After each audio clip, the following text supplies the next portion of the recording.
Bon, on va voir si le bébé se réveille ou pas. Mm. Le contexte de cette vidéo, c'est quand même à la pharmacie. J'ai des critiques sur mes prescriptions. Il se passe pas une journée sans que j'ai un patient qui vienne dire à la pharmacie, ils ont dit qu'il y en avait trop, comment vous tenez encore debout, etc., etc., etc. Il faut avoir le contexte pour se rendre compte un petit peu de ce qui se passe et pourquoi ça peut être important. Et donc, c'est une fiche qui a été issue par Teriac, donc c'est une espèce de autorité HAS-like chez les pharmaciens, j'imagine, je sais pas trop. Et ça a été présenté comme une fiche pour pouvoir bien dispenser les antidépresseurs à l'officine. Et je trouve que le niveau est abyssal. Et donc, on se propose une critique. Je me ferais peut-être emporter par l'émotion. C'est Mm. parce que le feu du soin correct brûle en moi et Mm. parfois me consume. Il y a ma femme à côté qui mettra l'extincteur si ça va trop loin. Je me suis fait un peu emporter dans la métaphore. Oui. Alors, Mm. un épisode dépressif caractérisé, déjà d'appeler ça caractérisé, c'est particulier, mais c'est pas le sujet, on va pas faire C'est chier les plus pharmaciens. le sujet de la critique du DSM, ou On va pas pas, des voilà, on va pas pharmaciens. critiquer tout le monde. Nécessite un traitement antidépresseur. Un épisode dépressif caractérisé modéré à sévère nécessite un traitement antidépresseur. Ça, c'est faux. C'est pas grave, mais c'est faux. Ça a changé. Ça date d'il y a perpète. Et maintenant, il y a des modalités de traitement qui n'ont rien à voir avec le traitement antidépresseur. Et là, en fait, quand ils mettent traitement antidépresseur, ils ont mis ce qui augmente la sérotonine et c'est tout. Donc c'est un peu chelou d'avoir fait ça. Donc il y a les tricycliques, il y a les IRS, il y a les IRSNA, il y a les alpha-2 antagonistes là, mais il n'y a pas les IMAO par exemple, ou il n'y a pas le lithium. Donc je sais pas ce qu'ils ont fait, mais il y a un problème dans la définition même, et je pense que c'est bien qu'on arrête de parler de antidépresseurs parce que les hormones thyroïdiennes c'est antidépresseur, le lithium c'est antidépresseur, le sport c'est antidépresseur, et je pense que c'est bien d'arrêter en fait. Donc là, la petite fiche, elle est sur les IRS, les IRSNA, les tricycliques. Si on dit qu'on se met pas à jour sur la nomenclature, il faudra le faire, mais c'est pas grave. Et sur d'autres stratégies d'augmentation, mais enfin, je pense il faut que quelqu'un un jour lance la marche parce que sinon on va pas avancer. Il y a un problème dans le temps là parce qu'il parle de phase aiguë 4 à 8 semaines, ça fait 2 mois pour obtenir une rémission complète. C'est juste complètement funk. Mm. C'est funk. Je sais pas où est-ce que ça a été vu, je sais pas d'où ça sort. La majorité des gens, ils n'ont pas de rémission complète quand ils sont sur des traitements modérés à sévères avec les traitements qui sont proposés sur cette fiche-là. C'est pas grave, mais je sais pas d'où ça sort. En cas de C'est 4 à 8 semaines qu'il est écrit 4 à 8 semaines, ouais. pour une rémission Pour, complète. le traitement vise à obtenir une rémission complète et en phase aiguë, 4 à 8 semaines. Eux, ils ont fait phase aiguë et après phase de maintien et entre les deux phases de consolidation. Et du coup, bah, le problème, c'est que c'est très classe de Je faire pense des que ça phases. correspond à ce qu'on disait à une époque pour établir si oui ou non il y avait une résistance au traitement. Bah, si c'est ça, c'est chaud parce que c'est complètement périmé. Bah Je oui, sais oui. pas où est-ce que c'est périmé, dans quel panier ils ont pris le truc périmé, mais c'est pas vrai. Et donc là, il y a 3 phases. C'est stylé. Il y a en phase aiguë jusqu'à 2 mois, en phase de consolidation jusqu'à 12 mois. Et après, il y a la phase d'arrêt qui mettent plus tard sur 6 mois. Donc, ça fait jusqu'à 18 mois de traitement. Pour un épisode dépressif, personne fait ça. Personne fait ça. Mm. Voilà, c'est pas compliqué, personne fait ça. Les gens en moyenne, ils arrêtent leur traitement à 3 mois. On peut pas faire des recos où on met jusqu'à 18 mois de traitement. Enfin, c'est juste complètement hors sol, quoi. D'expérience, ceux qui maintiennent leur traitement plus longtemps que ça, ce sont des bipolaires et qui sont donc très C'est mal encore autre traités. chose, là, C'est ouais. autre C'est chose. vraiment un trip, hein, mais en cas de rémission partielle, donc c'est pas une rémission partielle, c'est une réponse partielle. Ok, c'est bien de mettre les bons termes parce que Mhm. là, j'imagine qu'il y a des gens qui ont contrôlé ce qui a été mis dans cette fiche et il y a un contrôle qualité qui n'est pas bon. Tu vois. J'espère que quand ils contrôlent mes Jarvita, là, ils contrôlent mieux, quoi. Mhm. Euh, En cas de rémission partielle lors d'un épisode dépressif caractérisé, il est recommandé plusieurs stratégies d'augmentation, mais pas d'augmenter la dose. Mhm. Ça, c'est périmé. Ok? C'est périmé. C'est plus nuancé que ça, et je pense que c'est carrément faux de le dire. C'est plus nuancé que ça, C'est mais plus nuancé, ça. ça peut arriver dans certains cas. Mais c'est plus nuancé. De changer de traitement antidépresseur, ça, c'est bien, mais c'est faux, parce que là, il y a que des IRS, NA, etc. Donc, en fait, tu fais pas la liste de tous les traitements antidépresseurs, parce que ça n'a plus aucune chance du marché quand on est à 4 traitements différents. C'est bien de le dire. Ou alors d'ajouter un antagoniste alpha-2 adrénergique. Alors là, il y a une redondance, parce que si le antagoniste alpha-2 Les seuls antagonistes alpha-2 qu'on connaît, c'est sur les récepteurs alpha-2 qui sont adrénergiques. Faut pas confondre la sous-unité alpha-2 GABAergique ou je sais pas quoi et le récepteur antagoniste alpha-2 qui, le récepteur, bah, il est alpha-2, donc par définition, il est adrénergique. Donc, Mmh. c'est important d'être précis parce qu'on est là pour être précis. Enfin, c'est à destination des pharmaciens, c'est pas le Vidal, c'est pas étudiant en médecine. Enfin, voilà, on est sérieux, quoi. Santé mentale, c'est du sérieux, hein. Suicide, c'est première cause de décès avant 35 ans, là. Enfin, je veux dire, on est sur un truc sérieux, toi, tu vas pas bâcler ça, quoi. Bon. Non, bah, après, à la limite, qu'ils reprécisent que c'est du coup adrénergique, Non, non, non. Il y a de la redondance. C'est comme centre régional de pharmacovigilance régionale. Ben non, non, non, il y a Mmh. de la redondance. Faut arrêter, faut relire. Le Et donc, CRPV régional, oui. on verra après. Et du coup, en fait, là, il y a un souci parce qu'en cas de réponse partielle, soit tu mets la liste des options disponibles, soit tu mets rien. Mais là, moi, je pourrais croire que, en fait, une stratégie d'augmentation, c'est de rajouter un agoniste alpha-2 adrénergique. Et le niveau de preuve de ça est discutable. Des fois, c'est positif, des fois, c'est négatif. Ça dépend de si le labo fait la méta-analyse ou pas. Du coup, en fait, Mmh. c'est une des stratégies d'augmentation. Et dans cette fiche, elle a été choisie comme étant à mettre en avant. On ne sait pas pourquoi. Donc il faut nous dire, ou alors je pense qu'il faut pas en parler. Et là, émettre les antidépresseurs ont d'autres indications. Et oui, c'est très bien, sauf que les doses sont pas forcément les mêmes quand on les utilise dans d'autres indications, et qu'après les doses qui sont là, c'est les doses pour l'AMM. Donc je sais pas trop pourquoi c'était là, mais pourquoi pas. On rappelle à toute fin utile que les antidépresseurs sont plus efficaces dans les troubles anxieux que dans la dépression. On est d'accord, hein. Mmh. Si tant est qu'on puisse faire la différence, mais ça, c'est encore un autre sujet. Le feu Mmh. brûle en moi un poil trop fort. En cas de récidive d'un EDC, la phase de maintien sur plusieurs années, alors oui, non, ça dépend de combien t'en as fait, et ça dépend d'un paquet de facteurs. Et Mmh. en fait, c'est faux. Franchement, c'est faux. C'est tellement simplifié que c'est faux. Je suis désolé, c'est faux. Moi, quand je fais mes cours et que je monte une synapse parmi les milliards de synapses qu'il y a avec un neurotransmetteur parmi les... Eh ben, je commence en disant, écoutez, tout est faux. Et puis Mmh. après, les gens savent de quoi on parle. Mais là, il n'y a pas marqué que c'est faux au début. Il y a marqué Société française de machin truc muche. Donc on a l'impression que c'est vrai. C'est faux. C'est tellement simplifié que c'est faux. Quel est l'antidépresseur prescrit? Alors là, on commence par les IRS et les IRSNA. Ce sont des IRS, des inhibiteurs de la recapture de la sérotonine. Ce n'est pas sélectif. Il faut qu'on se mette à jour. Ça fait 20 ans que c'est sorti et qu'on le sait. Donc il faut qu'on s'y colle. Donc, la fluvoxamine, c'est pas sélectif. La fluoxétine, c'est pas sélectif sur la sérotonine. Ça inhibe aussi la capture de la noradrénaline. C'est notamment pour ça que c'est un peu activateur. Ça ne veut rien dire de plus. Ça Mmh. bloque aussi le 5-HT2C. Donc, c'est pas du tout sélectif. La paroxétine, ça inhibe la capture de la noradré. Du coup, vu que ça inhibe la capture de la noradré, ça va augmenter le signal dopaminergique dans certaines régions du cerveau. C'est anticholinergique. C'est pas du tout sélectif. La sertraline, c'est pas sélectif. Ça inhibe la capture de la dopamine aussi. Tout cela, c'est des inhibiteurs de la nitric-oxyde synthase.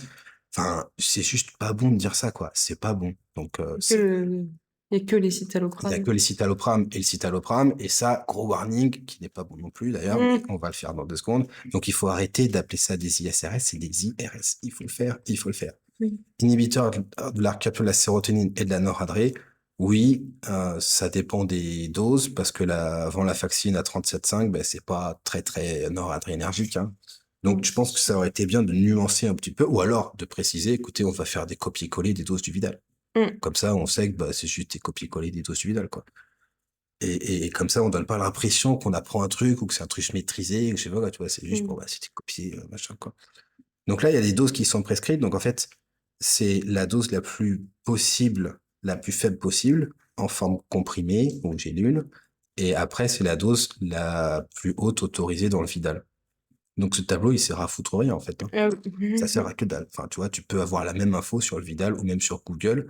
Ça, honnêtement, je pense que ça sert à rien. On peut aller plus bas, on peut aller plus haut. On peut aller plus haut en étant evidence-based, on est d'accord? Je vais pas me relancer dans ce sujet, mais le tableau sert à rien. Il est faux parce que le moment où vous prenez le traitement dépend de si c'est sédatif chez les gens ou pas. Ça peut être sédatif au début, puis plus l'être. Ça peut ne pas être sédatif, puis être sédatif après. Ça peut être sédatif au début, puis ils font un début de virage et ils dorment plus. Et du coup, en fait, le citalopram, par exemple, c'est un peu antihistaminique. Donc, c'est pas un ISRS, hein, c'est antihistaminique, un peu le citalopram. Donc, c'est plutôt le soir, en moyenne, hein. Donc là, ce tableau, il est faux.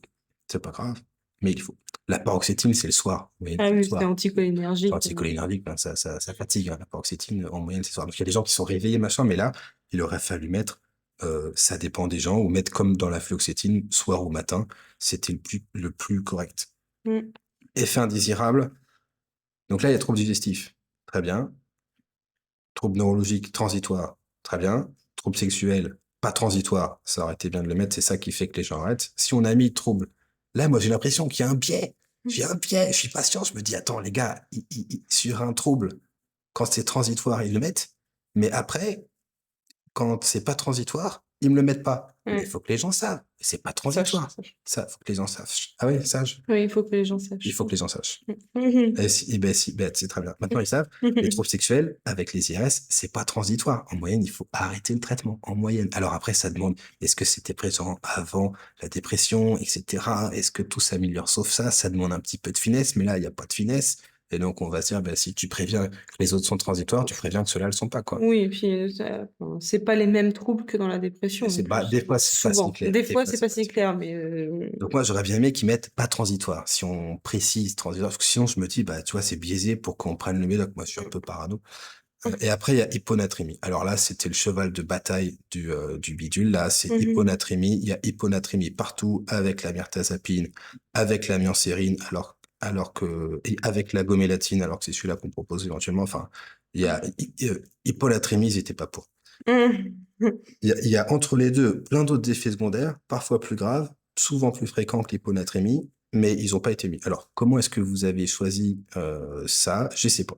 Il aurait fallu expliquer pourquoi, parce que je sais pas quoi foutre de ça. Franchement, je te donne une recette, il manque les trois quarts de la recette. Soit je te dis, bah, il n'y a pas de recette ici, tu vas les chercher toute seule, et puis tu regardes les effets secondaires. Soit il y a une sélection qui s'est faite, je sais pas comment elle est faite.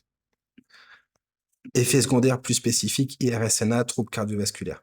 Moi, je pense honnêtement que on a le niveau, il faut qu'on précise, est-ce que c'est des troubles du rythme, est-ce que c'est des troubles de l'attention, au sens hypertension artérielle, est-ce que c'est plutôt systolique, plutôt diastolique, plutôt je sais pas quoi, ce que tu veux, mais troubles cardiovasculaires, Oui, IRSNA, c'est très, très vaste. c'est vaste et c'est faux. L'avant la vaccine à 37,5, parce que tu as mis 37,5 dans ton tableau, Mmh. bah, il n'y a pas de problématique cardiovasculaire. Je suis Mmh. désolé, il n'y a pas. Voilà, il n'y a pas. Fluoxétine à l'orexigène, non.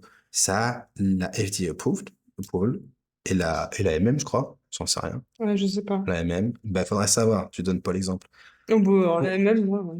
pour la boulimie, mais c'est pas parce que ça coupe la faim, ça n'a rien à voir. La boulimie, c'est pas forcément du tout une question de faim, et le côté anorexigène dans la boulimie ne peut pas être extrapolé pour dire qu'en moyenne, les gens n'ont plus faim ou vont perdre du poids. La fluoxétine, sur le long terme, ça fait prendre du poids, il n'y a aucun problème. Il y a des gens qui prennent 15 kilos sur fluoxétine et la prise de poids en moyenne, quand on regarde sur 10 ans, vu qu'on parle de durée visiblement énorme, bah, il n'y a aucun souci, hein. Donc c'est éventuellement anorexigène au début du Donc traitement. éventuellement au début, mais sur le long terme, machin quoi.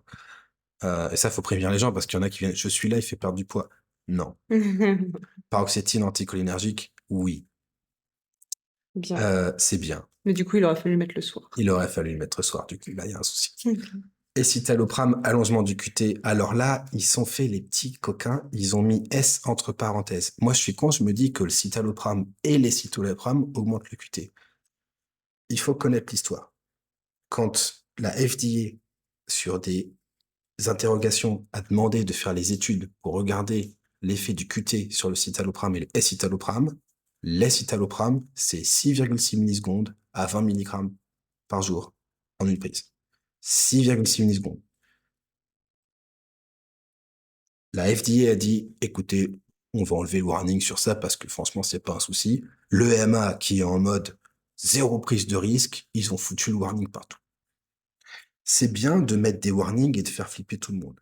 Moi, il n'y a pas de souci. Oui, donc le warning à la base, il était sur Mais le le warning, citalopram. il était pour les deux. Et puis, en fait, ils sont dit, enfin, il y avait un peu de warning, il y avait une crainte pour les deux. Ils ont demandé les études. C'était que pour le citalopram que c'était pertinent. Et du coup, ils ont dit, bon, ben, on laisse tout.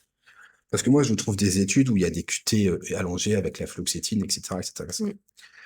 Là, plus tard, les gens vont faire l'amalgame entre ça augmente le QT et juste là, contre-indication avec les médicaments torsadogènes. Mmh. C'est pas parce que le QT augmente que le médicament est torsadogène. Ça n'a rien à voir. S'il y a une cause, il y a un lien, mais c'est pas toujours le cas. Ok? Donc ça, c'est important parce que c'est comme quand les gens disent, ouais, ben, les idées suicidaires, si c'est diminué, ben, il y a moins de suicides. Ça n'a rien à voir. Mmh. Ça n'a rien à voir. Il y a un lien évident, mais c'est beaucoup plus compliqué. Mmh, Donc, tu peux pas dire ça a rien à oui, voir. ça n'a pas rien à voir. Mmh. Enfin, je veux dire, bah, c'est suffisamment différent, tu vois, c'est suffisamment similaire pour que Oui, les gens fassent la confusion et suffisamment différent pour que ce soit faux. oui, voilà, c'est ça. Allez, hop. Pas pour qu'il faille le préciser, Bah, faut enfin. préciser, tu vois, Mmh. tu mets pas médicament torsadogène, l'hydroxyzine, c'est plus compliqué, ou alors, il y a des pays qui ont rien bité parce qu'ils prescrivent 300 milligrammes, quoi, qui sont Mmh. dingues. Donc là, il y a des warnings qui vont être faits sur le QT, qui vont faire que vous allez prescrire un médoc moins efficace, alors que le risque sur le QT, il est minime, que le risque sur le plan de torsade de pointe, il n'est pas prouvé. Mais ça, à la limite, c'est encore autre chose. C'est encore autre chose. Précaution d'emploi, risque de saignement augmenté avec les AINS, les anticoagulants, oui. Moi, franchement, je suis là, je suis le type qui fait la fiche. Je donne l'association, le risque et l'importance. Je donne un effet de taille. Tu me donnes un odds ratio, un risque ratio, un Un effet de taille, pourcentage, une un fréquence de pourcentage, chose, ce que tu veux. C'est l'autre. Mais je pense, voilà, on est suffisamment bon là pour préciser le risque parce que là, en fait, on a 0 pourcentage d'effets secondaires ce qui fait. Et du coup, comment est-ce que vous voulez aider les gens si vous donnez les effets secondaires mais que vous n'avez pas une idée de la prévalence des effets secondaires? Les maux de tête avec le placebo, c'est 25 à 30%. Ça n'a aucun sens de donner effets secondaires céphalées alors que le placebo, il en donne quasiment autant. Ça ne sert à rien. Ça ne sert à rien. C'est de l'argent public qui a été gaspillé, je trouve. Je me suis énervé autant que la première fois. Oui, hein. Une catastrophe. IRS et IRSNA sont tous métabolisés par le cytochrome P450. Risque d'interaction à vérifier. Elle est super. En fait, On chaque se fois mouille que je, pas trop avec celle-là. chaque fois que je les lis, je me rends compte qu'il y a des trucs qui vont pas. Là, vous avez un pan-inhibiteur, quasiment, la paroxétine, qui va inhiber le 2D6, le 3A4, la fluvoxamine, c'est un pan-inhibiteur franc qui fait le 3A4, le 2D6, le 1A2. Le vrai souci avec les IRS, c'est pas qu'ils sont victimes d'une induction ou d'une inhibition, c'est que c'est que eux-mêmes vont être inducteurs ou inhibiteurs. Alors en fait, pas inducteurs, Mmh. mais ils sont inhibiteurs. C'est ça qu'il faut dire. C'est pas l'inverse là. Qui c'est qui a dit ça? C'est chelou. Mmh. L'avant-la-vaccine, c'est métabolisé en desvant-la-vaccine par le D6. La fluoxétine, c'est métabolisé en desfluoxétine, en norfluoxétine par le D6. Et en fait, là, il faut faire gaffe avec les inhibiteurs du 2D6. Mais ces molécules sont elles-mêmes des inhibitrices du 2D6, en fait. Donc, pas l'avant-la-vaccine. Mais du coup, enfin, il manque une info majeure, là. Franchement, il manque une info majeure. Genre, de ouf, quoi. Je sais pas. Et il y en a dans l'eau qui ont plusieurs voies de métabolisation. Et du coup, si vous inhibez, ben, en fait, il se passe pas grand-chose. Donc là, je sais pas pourquoi c'est écrit comme ça. Association avec médicaments sérotoninergiques, tramadol, triptan, risque de syndrome sérotoninergique. Il y a des bouquins entiers presque qui ont été faits pour qu'on arrête de dire ça. Les neuros, ils vous prescrivent un IRS avec un triptan, il n'y a pas de souci. Mais genre juste, il n'y a pas de souci. Vous faites pas un syndrome sérotoninergique avec un triptan. Il y a 12 case reports dans la littérature qui sont tous dégueux. C'est possible. C'est possible. Mais ils peuvent aussi se faire renverser par une bagnole en venant à la pharmacie. Et on l'a pas mis dans la fiche. Enfin, je veux dire, c'est juste pas sérieux, quoi. Le syndrome sérotoninergique, c'est un toxidrome. C'est un toxidrome. Il y a des altérations de la conscience. Il y a des anomalies musculaires. C'est pas juste tremble un peu. Enfin, donc Oui, là, c'est c'est pas vrai. confondu avec des signes Oui, d'imprégnation c'est ça. sérotoninergique, mais C'est qui juste sont non graves et facilement réversibles. c'est juste pas ça, quoi. Alors, le tramadol, il n'y a pas un risque de syndrome sérotoninergique. Avec le tramadol, le vrai problème avec le tramadol, c'est que la fluoxétine, ça bloque le 2D6, la fluvoxamine aussi, la paroxétine aussi. Et du coup, vous avez plus de tramadol et moins de desméthyltramadol et ça marche pas. Mais il y a d'autres soucis, là. C'est pas un problème de syndrome sérotonique. Il faut arrêter avec le syndrome sérotoninergique. C'est juste pas possible, quoi. Franchement, c'est pas possible, c'est pas ça. Et puis il y a le lithium dedans, du coup. Alors non, ils le mettent après, Ah, c'est après, je pardon. crois qu'ils le mettent après le lithium. Enfin, je veux dire, pour faire du syndrome sérotoninergique, il faut des médicaments particuliers, il faut des mécanismes différents sur l'augmentation du taux de sérotonine. Il faut bloquer la MAO, il faut bloquer la CERT en même temps.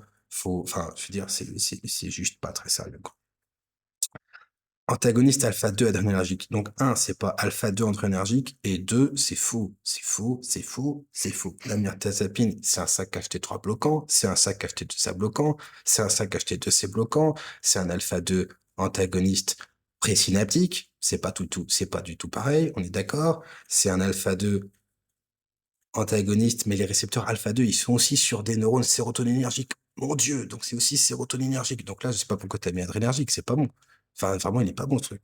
Donc, soit tu mets le mécanisme d'action, soit tu mets la DCI, mais pourquoi t'as mis ça, quoi? Qu'est-ce qui s'est passé?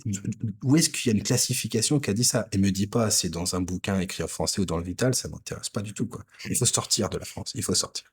Il y a Gamy qui a plus un article. Ça se prend le soir et ça, c'est très bien. Donc là, ils ont remis les doses du Vidal, hein, mais si tu as 75 ans et que tu commences de la mirtazapine, bah, tu commences à 7,5 mg, tu coupes en deux. Ah oui, Tu fais le oui, foufou. oui. Orexigène réversible à l'arrêt du médicament, oui, et prise de poids, parfois moins réversible. Donc là, c'est Ah oui. encore pareil. Je veux dire, ils ont pas mis quand c'est réversible ou pas. Bon, bref. Oui, oui, Effet ils mettent que quand c'est ils mettent que réversible. c'est réversible. Bon, c'est là. Effet sédatif. Enfin, moi, je m'en fous parce que je sais, mais quand je suis patient, tu vois, vu que c'est publié sur un réseau social, Ouais, ouais, ouais. je me dis, ben, attends, qu'est-ce qui s'est passé? Mmh. Troubles digestifs, oui. Est-ce que c'est plus que le placebo au point de le dire? Je suis pas sûr. Hypotension orthostatique, oui. Hyponatrémie, bon, ça, c'est partout. Les mecs, ils étaient chauds avec l'hyponatrémie. Moi, je suis pas d'accord avec les effets secondaires. Soit tu mets les plus fréquents comparés au placebo. Bah, ou alors faut préciser la prévalence, quoi, au moins ça.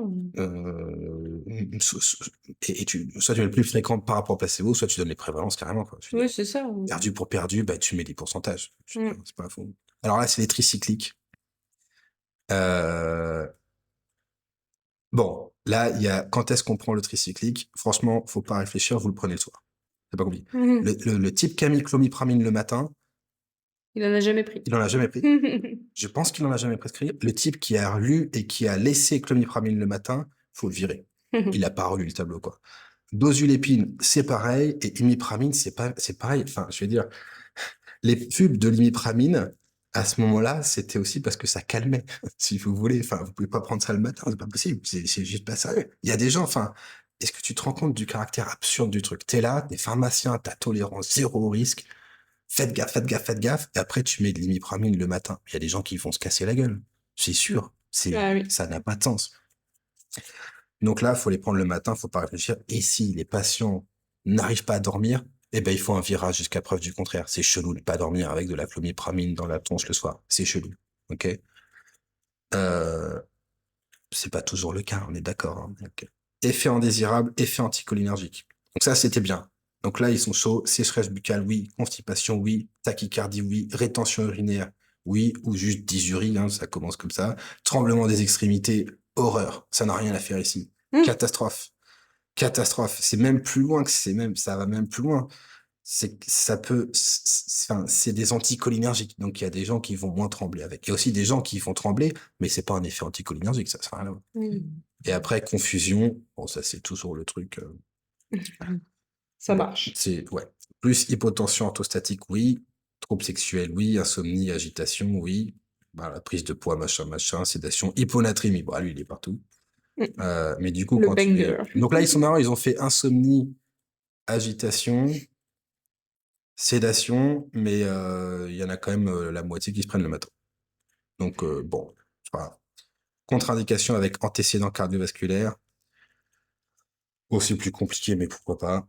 Trouble urétro, pourquoi pas. Glaucome, pourquoi pas. Alors, glaucome, par exemple, avec les IRSNA, oui, hein, il faut le mettre aussi, parce que en fait, le système sympathique et le système parasympathique, si vous bloquez le système sympathique, si vous bloquez la transmission atropinique, cholinergique, et ben vous avez un excès de transmission atropinique, et du coup, bah, transmission noradrénergique ou adrénergique, et du coup, bah, quand c'est un IRS-NA, ça augmente la noradré, donc il va y avoir des effets secondaires type anticholinergique. Deux. Donc, en fait, c'est pour ça qu'on n'appelle pas ça les IRSNA, parce que sinon, on oublie les trucs et les machins, alors faut connaître la physio. Mais là, niveau effet secondaire, bah, il y en a soit trop, soit pas assez, quoi. Donc, le glaucome, les ophtalmos, ils auraient été très, très contents qu'on mette ça dans la vaccine, par exemple, ou alors même dans les IRS tout court. Mais on l'a pas fait. On n'a pas eu le temps de tout faire. Je reviens juste parce que je viens de me rendre compte là, le milnacipran, il n'est pas métabolisé par le cytochrome P450, hein. Il est métabolisé de façon rénale aussi. Donc, il n'y a pas besoin de stresser plus que ça avec le milnacipran. Mais là, tu vas me dire, c'est poussé. C'est le seul intérêt du Ciproën C'est d'ailleurs. peut-être... Ah, t'arrives toujours à un problème. Oui. Bon, et là, après, on arrive sur le moment fort. Autre antidépresseur, bam, il y a 3 trucs. Il y a agomélatine, vortioxétine et tianeptine. On est tellement provincial et sectaire en France que tu fais un topo sur les antidépresseurs et tu sors la tianeptine Et pas les IMAO. et pas les IMAO. Enfin, qu'est-ce qui s'est passé? Qu'est-ce qui s'est passé? Donc, là, pour moi, il y a un souci majeur. Parce que après, du coup, quand tu as un psychiatre qui prescrit des hormones thyroïdiennes, tu passes pour un cinglé, tu sais. Mmh. Oula, ouf, vient d'avoir une fille, je sais pas dedans. Attends, excuse-moi. Donc, la gomélatine, ok. Le Brintellix, ok. Le Brintellix, il faut que les gens sachent, hein, c'est des milliards. Une drogue à des milliards de dollars. Mmh. Donc, faut que les gens le sachent. C'est un IRS avec plusieurs mécanismes à côté.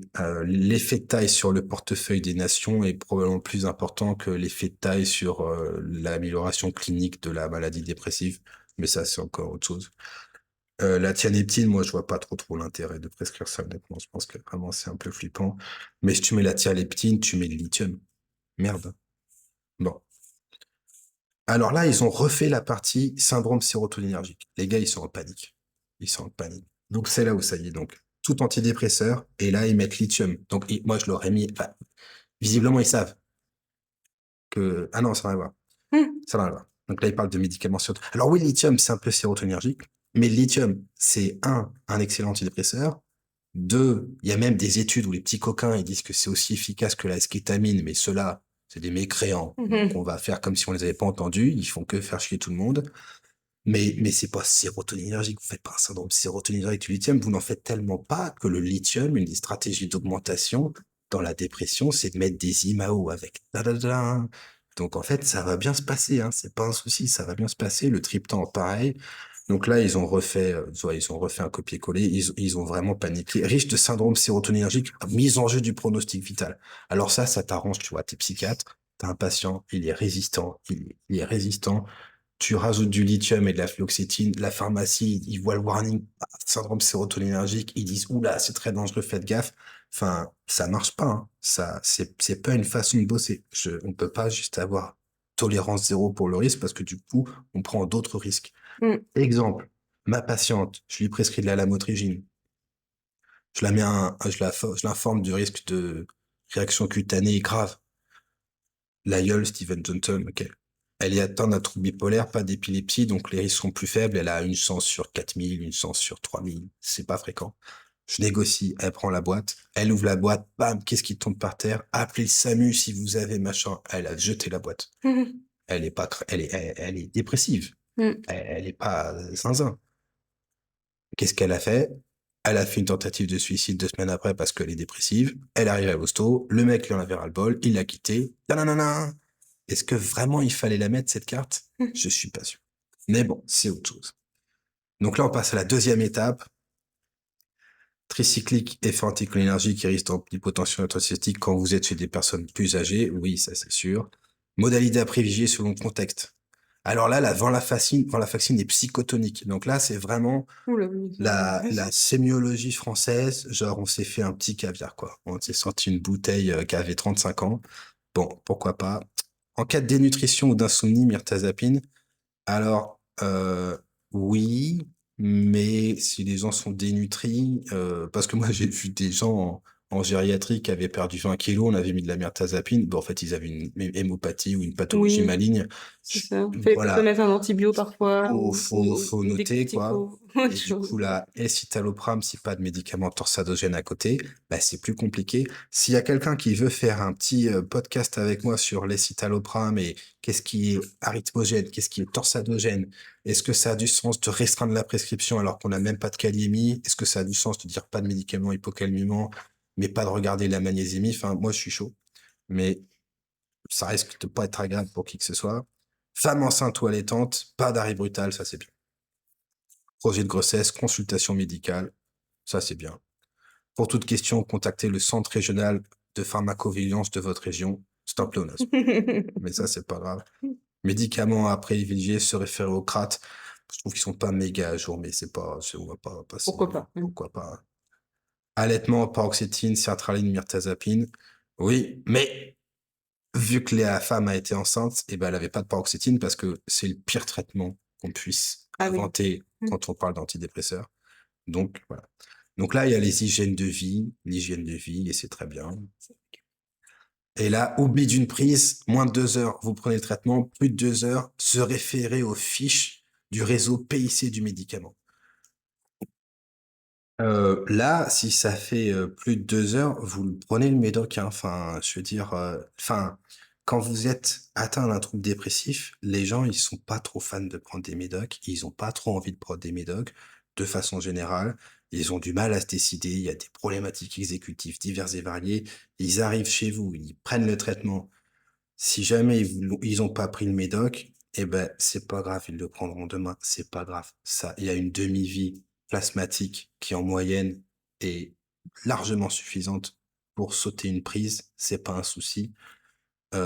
Si jamais, et puis il y a d'autres patients qui sont suffisamment cortiqués, s'ils le prennent pas le matin, ben ils le prennent le midi, c'est pas grave. Enfin, il faut alléger, il faut faciliter les prescriptions parce que sinon les gens sont pas fans de si il se passe ci, vous faites ça, faites machin. Enfin, c'est bien qu'on est à la fac, qu'on est en pharmacie, etc. Mais sinon, faut simplifier les trucs, quoi. En moyenne, soit si vous avez un doute, vous le prenez pas, et puis sinon vous le prenez plus tard dans la journée, c'est pas un souci. Et puis voilà. Franchement, c'est aussi simple que ça, quoi. Euh, Alors, éviter alcool plutôt dépresseur du système nerveux central. Oui, cela dit, dans toutes les notices de médoc, il y a marqué ne jamais combiner alcool et traitement. Du coup, bah, les gens choisissent et souvent ils arrêtent leur médoc. Donc moi, je suis pas sûr que ce genre de truc sert vraiment, mais c'est encore autre chose. Et du coup, le message, et je pense que c'est vraiment important, c'est on ne peut pas pratiquer la médecine en ayant une tolérance au risque connu zéro, parce que de façon systématique, on fait prendre d'autres risques qu'on connaît pas forcément. Et donc moi, exemple typique, hein, hier, il y a une patiente chez laquelle j'ai prescrit du pramipexole parce qu'elle était atteinte d'un trouble bipolaire dépressif résistant. Elle a essayé 20 médocs et la pharmacie a refusé de délivrer le pramipexole parce qu'il disait que c'était expérimental et il voulait pas faire le cobaye avec la patiente.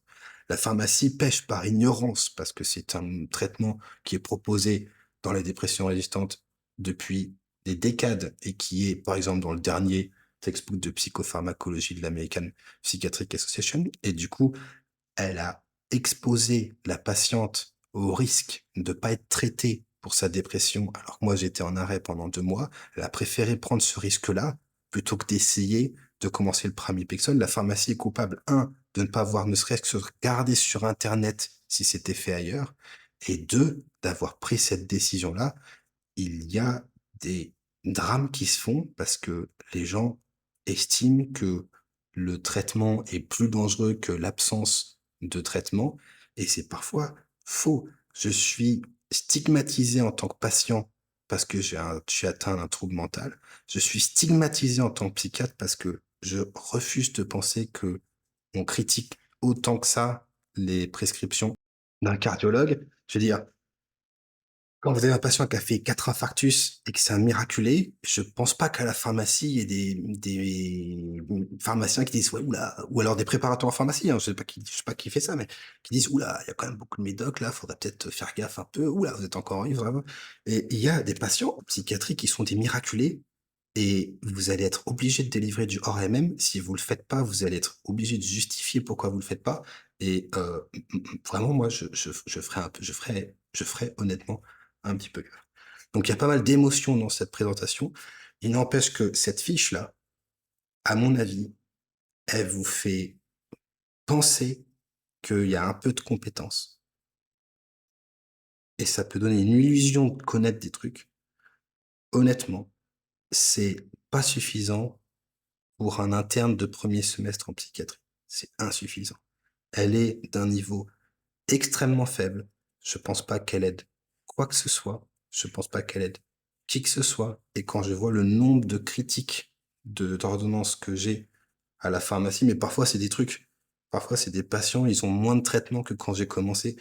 quand je vois enfin, je pense qu'il y a énormément de choses à faire sur la délivrance des psychotropes à la pharmacie. Je ne vois pas en quoi cette fiche aide. À mon avis, c'est plus un piège qu'autre chose.